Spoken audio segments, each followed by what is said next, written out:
equipe fez um jogo hoje melhor do que ano passado. Aquele jogo onde o primeiro tempo estava 3-0 e acabou ficando 3-2. Hoje jogamos melhor que aquele jogo, porém não conseguimos concretizar as nossas oportunidades de gol. Eles tiveram um contra-ataque, fizeram, né? E depois tiveram alguma outra possibilidade de contra-ataque, mas, como eu sempre digo, nós escolhemos a forma de jogar e nem sempre vamos ganhar, mas essa é a forma que eu quero. Esse é o estilo que eu quero ver meu time, pressionando, deixando o adversário em dificuldades, que o adversário não consiga tirar a bola do Flamengo, que nós sejamos os protagonistas do jogo. Depois dependeremos, né, da bola entrar muitas vezes ou não, ou desses detalhes que são micro, mas que, claro, que temos muitas coisas para corrigir, como todos os jogos. Felipe, boa noite. Emanuele Ribeiro, do GE. Globo.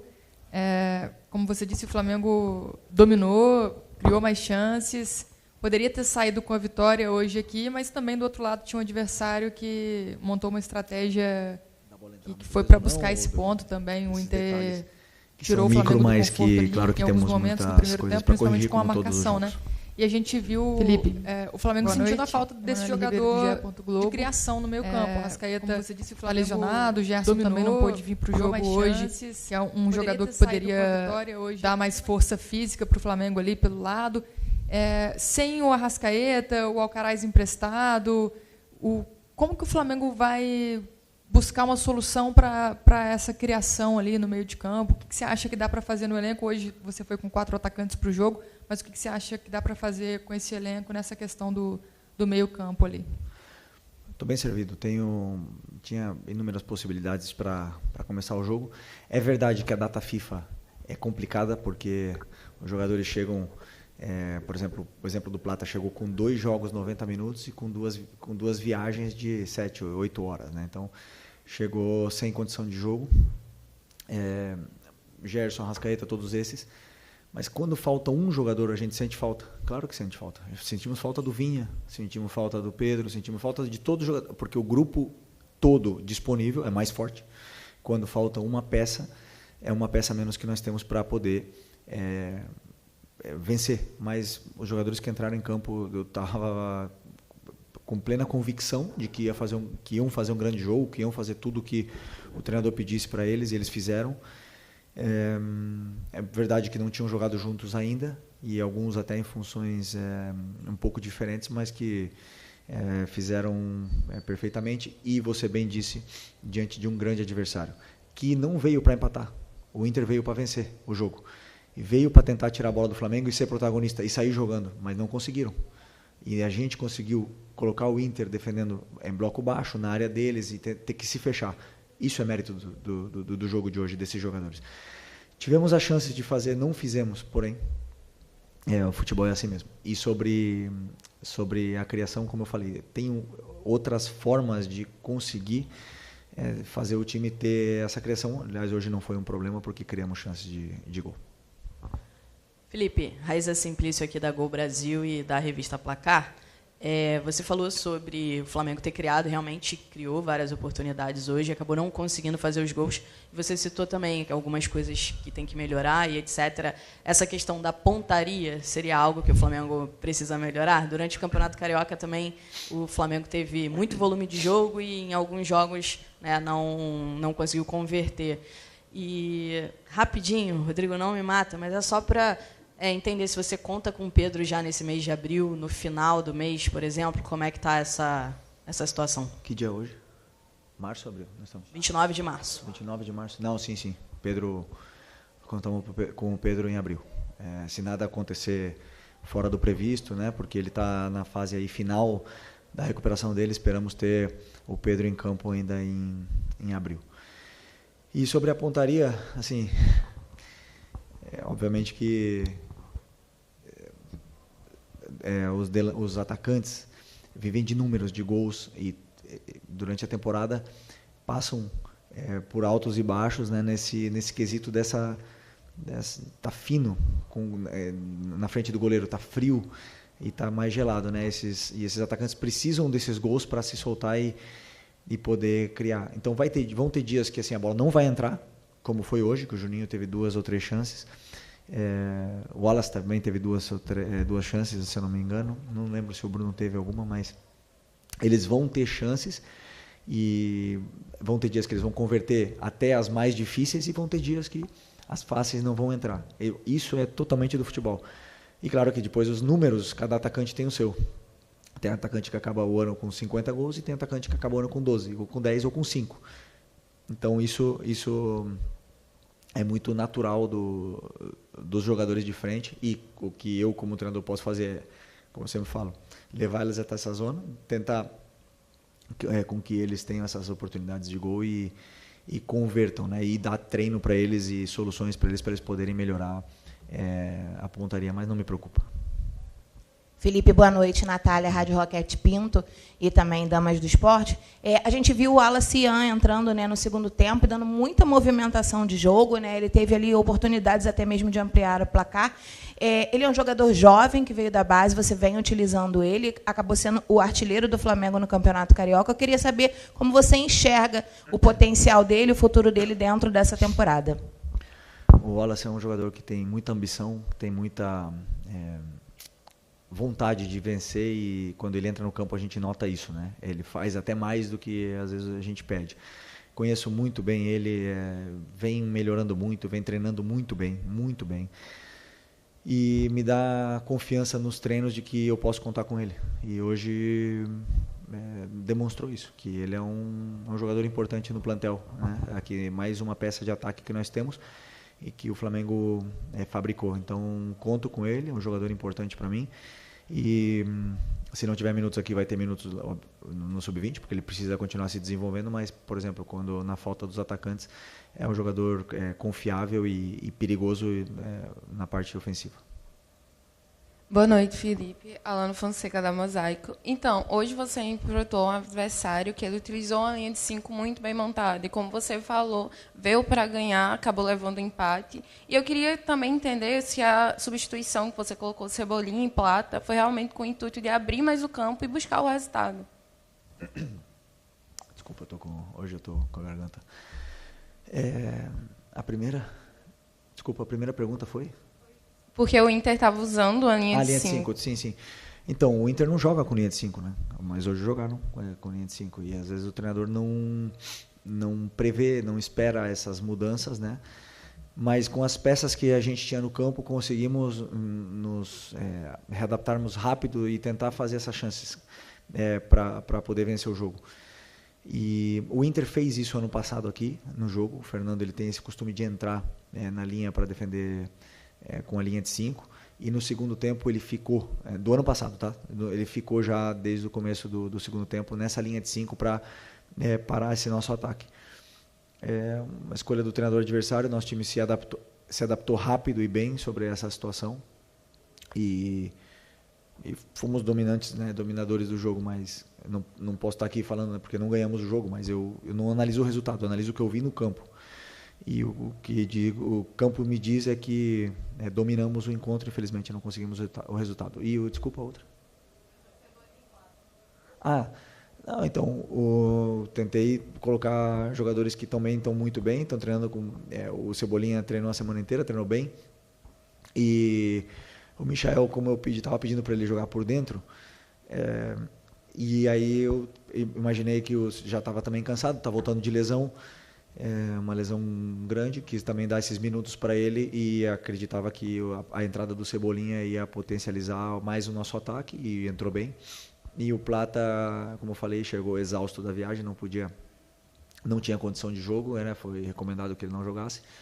E aí a opção dele era por 30 minutos, e aí eu decidi por tirar o Luiz, que estava com um golpe na perna e já estava dando sinais de que não estava conseguindo estar solto no campo, né? Mas também poderia ter colocado o Plata de atacante, ter tirado o Juninho, por isso que eu falo que essas opções eu tenho na falta dos meias que vocês citaram antes.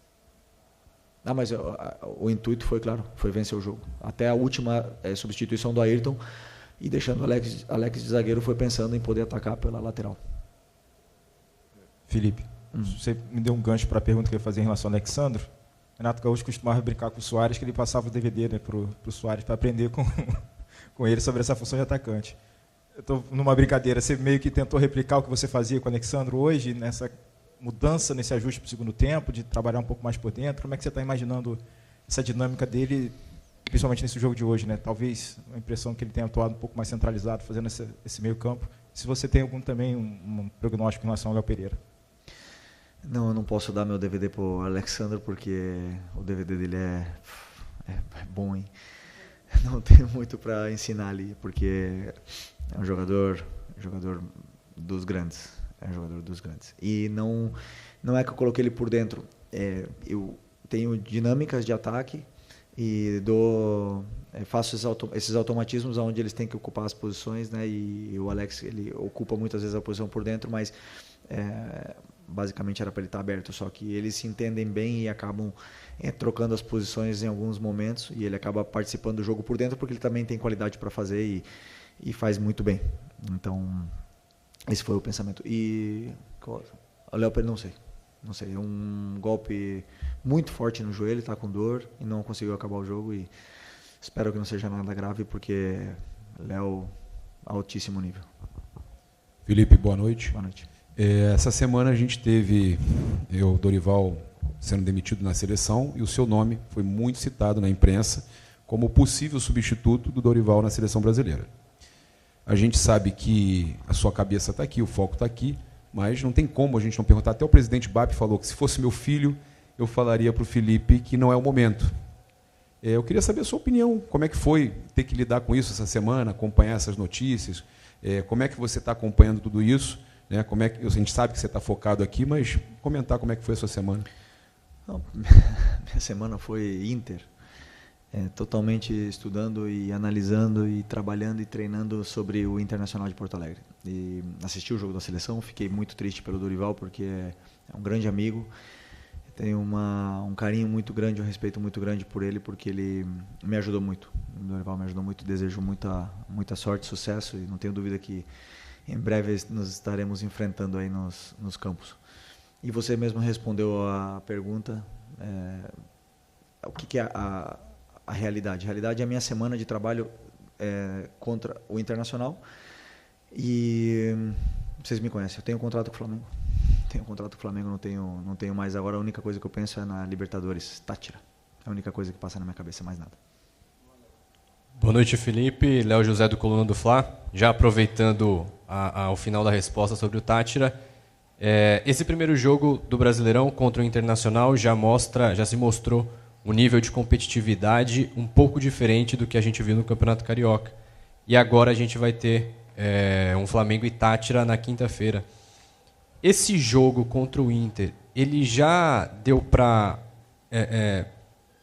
testar algumas formas de jogo já de olho no Táchira, ou o jogo contra o time da Venezuela vai ser tudo traçado do zero?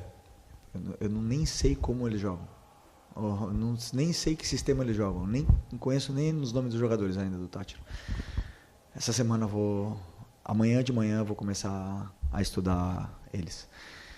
O nível do brasileiro é muito diferente. Mas nós tivemos 8 clássicos no último mês e meio. Então a gente se preparou bastante para esse momento, mas o nível do brasileiro esse jogo de hoje aqui é alto nível. Então, por mais que a gente queira preparar muitas vezes, né, um adversário, quando vem jogadores como Alan Patrick, Wesley, Valência, Borré, o nível nível Europa. Esses jogadores são muito grandes, muito bons, e é difícil de jogar o campeonato. Então agora queríamos muito ter vencido esse jogo em casa, não conseguimos, porém são 38 rodadas, é um campeonato longo e vence o melhor e o mais regular. Então é importante que sejamos sinceros com o que foi feito, nós dentro do nosso vestiário, sejamos sinceros com o que foi feito no jogo. Se tivesse ganhado o jogo e jogado mal, teríamos que ser sinceros com a gente mesmo, porque temos que sempre estar evoluindo, melhorando para poder tentar ir em busca desse campeonato. E a partir de amanhã, Táchira. Boa noite, Felipe. Bruno Castanha, Rubro News TV e também B2 na área. Eu queria perguntar para você hoje especificamente do Bruno Henrique. O Bruno Henrique hoje jogou numa função diferente, mais como meio, jogando atrás do Juninho, com bola e também sem bola na marcação e não na primeira linha ele também marcando o Fernando, principalmente no primeiro tempo, nessa série de bola. Eu queria que você falasse para mim o que você pensou em relação ao Bruno Henrique nessa posição. Obrigado. Primeiro, o Bruno fez um treino comigo. Esse jogador esse cara é muito diferente. Esse cara é muito, muito diferente. E aí eu conversei com ele hoje, pedi se ele tinha condições, se ele queria, né, se ele estava em condições, se ele se sentia confortável de começar o jogo e quanto tempo mais ou menos ele poderia aguentar. E falou que estava à plena disposição da equipe e isso o treinador valoriza muito, porque um cara que vem de lesão poderia perfeitamente se proteger e falar, não, vou esperar mais um pouco com medo de ter algum problema, e não, ele colocou o corpo dele a serviço do... como ele sempre faz, não é nenhuma novidade para a gente, né? Então, pensei em colocar ele nessa função que ele fazia já com o Jorge Jesus, com 2 atacantes, e vindo buscar, como o Michel fica mais alto, ele vindo buscar a bola no pé, e o Juninho dando a profundidade. Então, ele sabe fazer, ele já fez, ele jogou com 2 atacantes todo 2019, e ele tem esse ataque ao espaço também que é muito bom, né? Mas o Inter tem uma qualidade defensiva também importante, sabiam que ele tinha esse poder ofensivo no espaço e conseguiram neutralizá-lo. No segundo tempo, já ficou mais alto com o Michel por dentro, e aí ele senti ele mais solto, né, um pouco mais, assim, para mim fez um grande jogo, um grandíssimo jogo, e sobre a pressão, não é que ele estava com o Fernando, ele e o Juninho tinham que pressionar, só que eles, em determinados momentos ia o Juninho, outros ia ele, e acabamos pressionando um time que é difícil de ser pressionado, muito difícil de pressionar o Inter. O Inter são poucos adversários que tiram a bola do Inter, então tem mérito nesse sacrifício dos jogadores. Felipe, boa noite. Boa noite. Felipe, tem uma questão que está preocupando muito a torcida, acredito que está preocupando você também, é a questão da coxa. A gente tem o Danilo, o Gerson, o Bruno Tava, o Cebolinha, o Michael. São alguns jogadores que tiveram problema na coxa nesse começo de temporada. Queria saber de você se você fez uma reunião com os seus preparadores físicos, com o departamento médico, para poder entender o que pode estar acontecendo e se vocês já conseguiram encontrar um diagnóstico para poder resolver esse problema. As lesões do futebol, 70% delas são posterior de coxa. É a maioria, porque o modelo de jogo pede pressionar, a sprint, pede voltar para marcar, a sprint, pede para se desmarcar no espaço, a sprint, e o músculo que mais solicita é esse. Tivemos 8 clássicos em 12 jogos. Então, além do físico, tem o mental. E esses jogadores, o que eu mais admiro neles é que eles não guardam nada. E as lesões vão acontecer. E é o risco que eu corro, pedindo para eles jogarem assim, eles fazem. Tem jogadores que têm mais predisposição, outros que têm menos. Tem jogadores que conseguem jogar toda a temporada e apenas ter algum problema físico. Tentamos dosar a carga, mas não controlamos tudo. E às vezes eles fazem algumas ações aonde acabam sentindo. A única lesão que foi grande foi a do Michel. A única dessas todas. Todas as outras foram, assim, edema, grau 1, que é uma sobrecarga. Só que tiram o jogador aí 10 dias, 2 semanas dos gramados, infelizmente, mas estamos trabalhando, claro, para poder... Eu acredito que agora com a sequência de jogos até melhore isso e eles se condicionem cada vez melhor para poder ajudar a equipe. Aqui, Felipe, boa noite. Marcos Martinho, do canal da QSRN. Você comentou sobre que qualquer desfalque realmente enfraquece a equipe. O Flamengo sente a falta do Vinha, do Pedro, e hoje sentiu, acho que, principalmente as ausências do Gerson e do Arrascaeta, que são os principais meios de criação do Flamengo atualmente no plantel. Você identifica ou considera que o Flamengo talvez necessite de mais meias com essas características no plantel para poder repor as ausências deles? O que eu posso te dizer é que o Flamengo precisa e está fazendo, estar atento sempre ao mercado para poder sempre trazer aqui jogadores nível Flamengo, para poder levar mais ainda o nível da equipe.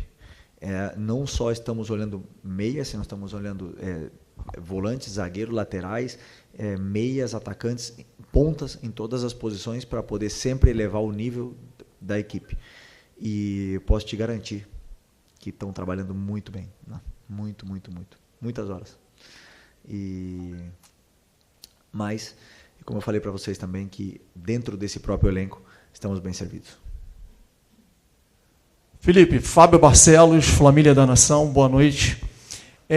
No ano passado, o Flamengo venceu o Campeonato Carioca e a temporada seguinte, né, aliás, a mesma temporada, o restante das competições não foi bom.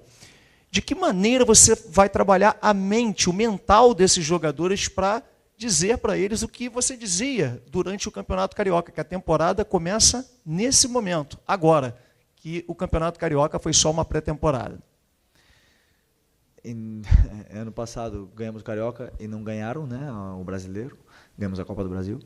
Em 2019 ganhou o Carioca e ganhou Brasileiro e Libertadores. Em 2020 ganhou o Carioca e o Brasileiro. Em 2021 não ganhamos nada. Então, assim, cada ano é um ano diferente, não tem nada, mas o que eu falo para eles é justamente isso. Agora começou a temporada para a gente. Por incrível que pareça, 8 clássicos, 2 finais, tudo isso, e o ano começa agora. Então já tem jogadores aqui, já tem um desgaste grande de seleção, de sequência de jogos, e o ano começa hoje. E infelizmente depois da data FIFA, né, que chegamos aí nesse... que não é fácil jogar depois da data FIFA, porque os jogadores estiveram se alimentando de um modelo diferente durante 2 semanas, e vão chegar aqui e agora jogar do jeito que a gente joga.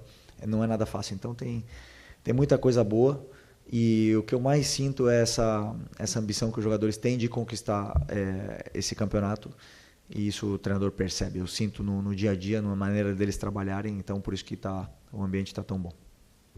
Obrigado, boa noite, pessoal. Tá aí, fim da entrevista coletiva do Felipe Luiz, Emerson e